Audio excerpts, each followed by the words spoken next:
Kita awali dengan informasi pertama, saudara tidak mematuhi protokol kesehatan dan nekat nongkrong di warung kopi saat jam kerja. Selasa, belasan aparatur sipil negara di Aceh terjaring razia protokol kesehatan, petugas gabungan Satpol PP dan WH Provinsi Aceh. Warung kopi dan kafe di Kota Banda Aceh dan Kabupaten Aceh Besar didatangi petugas gabungan dari Satuan Polisi Pamong Praja dan Wilayatul Hisbah Provinsi Aceh, TNI, serta polisi.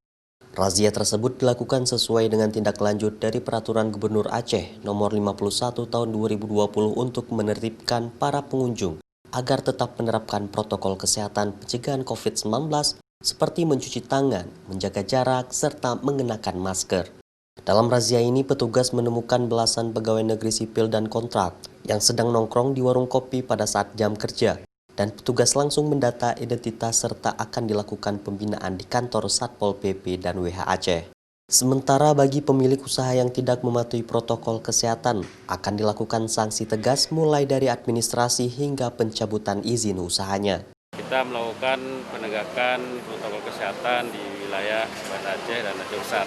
Pada PNS yang nongkrong dan sesuai dengan arahan gubernur, tidak boleh ada PNS baik siang maupun malam nongkrong di warung kopi. Pemerintah Aceh itu dipotong TPK menjadi 0%, hilang TPK 1 bulan. Untuk dana kontrak bisa dipecat sebagai dana kontrak. Operasi serta razia protokol kesehatan akan terus dilaksanakan Satpol PP dan WH guna mencegah penyebaran COVID-19 di tempat-tempat terbuka seperti warung kopi dan kafe di Provinsi Aceh. Syahril, Kompas TV, Banda Aceh.